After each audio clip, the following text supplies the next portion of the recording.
Windows 10 is a great operating system, but it can be a little slow.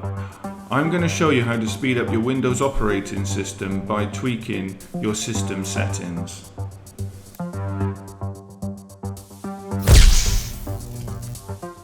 Tip 7. Uninstall unused or unwanted programs. Uninstall unwanted or unused programs. Go to Start, Windows Start, and then Add and Remove Programs. These are your applications that are stored on your PC. As you can see that you've got many apps there that can be removed if you want to remove those. For main removal, I go to Programs and Features. If you just click that on the right hand side, and then you can then select whichever programs it is that you want to uninstall. So you just go through those and find the ones that you're not using, or ones that have been added you didn't realize when you installed other programs. And once you find one, you can then uninstall it. Tip 8. Turn off Windows effects.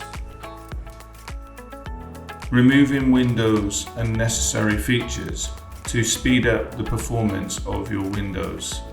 To do this, you just need to go to Adjust, the Appearance and Performance. So click on that one, and if you notice that mine's on Custom already, and these are my chosen settings.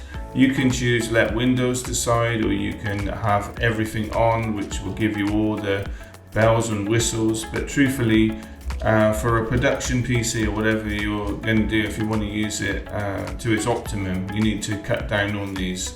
So these are the best. These are the ones I can't live without. Tip 9. Shut down programs you're not using.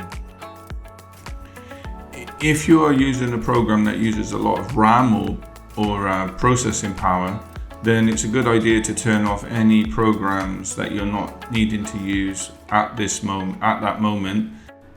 To do this, right click on your taskbar and then select Task Manager, and then in the processes you can see all of the programs that are running, and you can then end the task on those programs so that you will free up more RAM, and also your CPU load will decrease as well. You can easily restart the program by going to the Windows Start button and then selecting the program from there. If you like this video, don't forget to hit the subscribe button and the like button and the notification bell so that you will be informed of any new videos that we create. If you would like to see more videos like these on different topics regarding PC, leave your comments in the comments section below, along with any other topics that you'd like me to cover in future videos.